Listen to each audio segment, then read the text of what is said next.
Hello there, it's Tania Gabrielle, Wealth Astrologist. Welcome to Star Codes, the podcast where we look at an upcoming event in the stars and numbers, the astrology and numerology. In this case, the Capricorn full moon with Sun in Cancer. Sun is opposite the moon, of course, and these are two cardinal signs. We got Capricorn, Cancer, Cardinal. C is the third letter of the alphabet. It's very creative, and it looks into the future. Right? It faces right. And so there's a lot that will be uncovered or revealed around this full moon and in the weeks following the full moon that will reveal the path to the future and the plans for the future. Since Capricorn is all about planning, it's ruled by Saturn, so organization and step-by-step process and going deeply, grounding the energy. And then Cancer makes it all real by bringing in your heart, your feelings, your intuition. So this is a really powerful moon every time this year. And this year made even more strong by the fact that the Sun and Moon have a very harmonious connection to Mars. Now, we'll go into that in a moment. First, I want to mention that the full moon happens on July 10th at 9:37 p.m. Universal Time, London or Greenwich, 4:37 p.m. Eastern Time, New York, and 1:37 p.m. Pacific Time, LA. And that means that the full moon will be on July 11th in many parts of the world, including Asia, Australia, New Zealand. As I said, Capricorn, Cancer, cardinal signs. Cardinal signs begin the seasons. They are about action. They are about fresh starts, feeling like you have a new lease on life and can leave the past behind. And the Sun and Moon will be at 18 degrees. And 18 degrees in numerology is a very interesting number. It does cover the mysterious in dreams and healing and health and getting extra rest, unconditional love. It reduces to 9. The flip side of 18, the shadow side, is deception, either within families or countries, which can then lead to strife or war. So it's a very potent number. And the next retrograde of Mercury starts on July 18th, just a week later. So there's that number again. So this will be a very interesting time to make a decision about what frequency you want to join. The one frequency of love, unconditional love, dreams, compassion, or the opposite. So as you know, recently I've done a couple of Star Code podcasts where I have shown some AstroCartography, in particular Geodetic maps, which are used mostly for mundane events, which are the worldly events, though they can be used for personal readings as well. But what I want to do today is start off with both astrocartography and geodetic maps for two areas in the world that are very impacted by the lines for this full moon. That would be the Sun and Moon lines. So let's start first with the astrocartography map for the exact time of the Capricorn full moon, where the Moon midheaven line and the Sun IC line, which is opposite the midheaven, goes right through Tehran. It's just to the east of Tehran. And as you can see from the map, if you look at the dotted brown line and the brown line right next to it, the dotted one is the Sun, the brown line right next to it is the Moon. So they're coming together here and they're literally impacting the country of Iran. So we need to keep an eye on Iran in particular around the full moon and the weeks following the full moon, remembering that in the chart, the Sun and Moon are creating very strong aspects to Mars, where the Moon is trine to Mars and the Sun is sextile Mars. And for us personally, that means we have greater emotional focus, greater direction, our instincts are strong, we have passion and fire and enthusiasm, our creativity is on a high. We just have to personally guard against being impulsive, like acting out of impatience or being overzealous in our desire to make a point. It's a big connection of independence. Now, Mars is connected in traditional astrology with war, So we want to keep that in mind as well, because there is the only connection that the sun and moon actually make. There is no other aspects to other planets. The only connection, the only aspects that they make is to Mars. Now I want to just look at one more area while we're on this map in the Middle East, and that is the area where we see Neptune and Saturn, which are currently conjunct in Aries, which is why you see these two lines together. It's the aqua line and the brown line going right off the coast of Lebanon and into Israel, etc., through Turkey. Those two lines figure greatly because of the significance of this conjunction. And it ties into the number 18 as well, because Neptune is connected to compassion and to unconditional love and dreams. And then Saturn is the ruler of this full moon, the Capricorn full moon. So these two lines will play a major role as well. We are just noticing where they are located.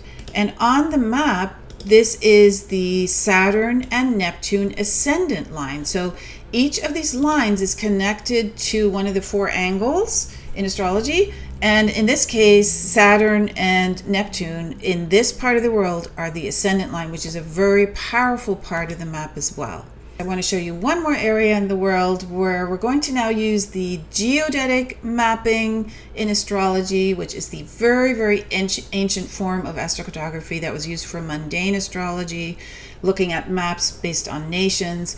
And we are going to check, well, where is the Capricorn full moon hanging out? And it is literally off the coast of North America. So as you can see, the sun moon line, in this case it's one line, that brown line off the coast there, that's going longitudinally north-south, is literally impacting the whole eastern part of the US, 500 miles in either direction, these lines. And that means that the same midheaven line, this is the midheaven sun moon line, is in the location of the country that also is connected to the Middle East conflict, right? There's the capital right there, very close to that full moon expression in the world, and now in geodetic mapping. Also note to the left or to the west, we have the double line of Saturn and Neptune. Saturn is the brown line that goes over through Illinois, next to Indianapolis, Memphis, Tennessee, and then spills out into the Gulf of Mexico, Gulf of America. And then you can see right next to Saturn, literally connected to the hip there, is the aqua line, that is Neptune. And these are also the ascendant lines for Saturn and Neptune, just like we had the ascendant lines go right next to Lebanon and Israel. So there's something in that neck of the woods in the middle of the country, again 500 miles in either direction, and then spilling south into the tip of Mexico, Belize, going through Central America, and then out into the Pacific Ocean. Like, these are going to be areas to watch for. And this could be anything. It's not necessarily political. Remember, with Neptune, it can be water events, with Saturn, earth events. We just want to keep an eye out for that. So I just wanted to show you these maps because we had just looked at them recently. I've introduced them into some of my forecasts now. And because they play such a major role in these specific areas of the world, I wanted to point these out to you. Now, for us personally, in addition to the Mars aspect, the only aspect to the actual full moon, we have other transits during the Capricorn full moon, and that is Venus trine Pluto, which is very, very passionate. It is one of the strongest indications of love and passion and magnetism that you can have in astrology regarding friendships and intimate relationships, and also the arts and going deeply into truth and secrets. I mean, Pluto always wants you to dive more deeply and help you align passionately with what you find. But with Venus, it's through beauty and pleasure and abundance and love. And either way, you just want to know the truth no matter what. And so you want to share what you find with others as well, because Venus is social. Venus is about relationship as well and wants you to connect on that level. And Venus has been very active recently And Venus in this full moon is also sextile Neptune, which is absolutely lovely. This is a very romantic connection. And because Venus is sextile to Neptune, she's also sextile to Saturn and creating a lot of good juju energy with that conjunction of Neptune and Saturn. So it's sweet, lovely energy. It's also energy of being serious about your creative abilities, taking them to the level of making them real. That's what Saturn's impact is. And then finally, we also have Jupiter square Neptune, and that is all about faith. So it's challenging you to have faith during times where maybe you are questioning your faith, and you may do something that is very exciting with the discoveries that you make, because you're going to dive into sort of previous beliefs, previous ideas, and recalibrate them, have a new perspective, and then do something about those discoveries that you're making. So it's very important not to be in denial about what it is you uncover at this time of the full moon. And again, it reaches into a couple weeks at least until the next new moon, which happens in Leo. Listen to what is coming through. Let it inspire you. Let it fire you up, especially when it comes to your imagination and the urge to be curious and explore. Now, I want to just mention with Saturn, the ruler of Capricorn, and the moon, the ruler of Cancer, where the sun is, when these two planets relate to each other, there's always a lot of very deep, ancestral, ancient downloads, discoveries, going to the past and understanding the past, not just historically, so you can make some downloads or discoveries about history that you maybe didn't know prior to this, but in particular, your genetic and numerology and astrologically line. There are genetic lines that operate on other frequencies aside from just what we consider DNA. And you can really understand more the ancestral connections and bring them forward in terms of, for example, as we uncover more and more regarding the divine feminine connection that hasn't been around for thousands of years on Earth. Prior to that it was, but we're back now in a time where we're bringing that into balance. We're not bringing the divine feminine into play at the expense of the sacred masculine. We're literally lifting the veil again so the divine feminine can be present. And so the moon is very connected to the divine feminine. And that's because the moon has 13 cycles in a year. The number 13 is the number of the divine feminine. Venus has 13 phases. We have 13 weeks in a season.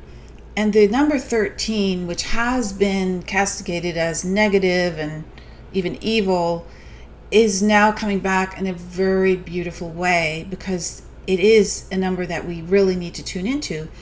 And what's so fascinating is the moon is connected to the number 13, but Saturn's connected to the root number of 13. 1 plus 3 for 13 reduces to 4. And 4, the root number 4, the single digit numbers are called root numbers, is connected to Saturn. It's organization, it's planting a seed, letting it grow, it's responsibility, it's architecture, it's your physical home, it's something that you can really rely on. Those are all Saturnian dynamics. And so we are now, with this Capricorn full moon, allowing ourselves with this big Venus impact and big Mars impact, which are, again, other representatives of the divine feminine and sacred masculine. We are being asked with these dynamic connections to Venus and Mars, Saturn and Moon, to feel that balance within us. So whatever is calling to us at this time, no matter what it is, even if it's a major shift, we are meant to listen closely and allow it to flood our heart and mind with that beautiful star code energy. We come from the stars. We are star beings. We literally get our inspiration from that divine energy, the God energy, the source energy, the spirit energy is from the light. And so pay attention, get out into nature, get out into the sun, enjoy your light by basking in Earth's natural light, and make those discoveries that bring you into balance. So that is one of the major messages here, is being open to that shift. We are at the end of the Piscean age. We are moving into the Aquarian age. It does take time, but we're in the midst of it. We're in the thick of it. And that's why I did create a free webinar that you can watch at shiftfortheages.com. It's all about this new Aquarian age, in particular Pluto, which just moved into Aquarius for 20 years, and what to look for, how to prepare.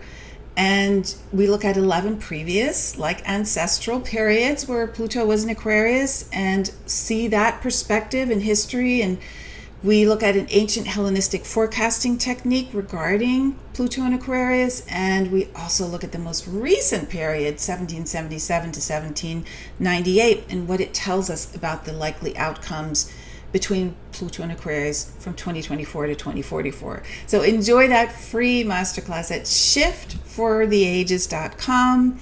You get instant access. Have a wonderful Capricorn full moon, and I send you all the best. And I will see you in next week's Star Codes podcast. Lots of love.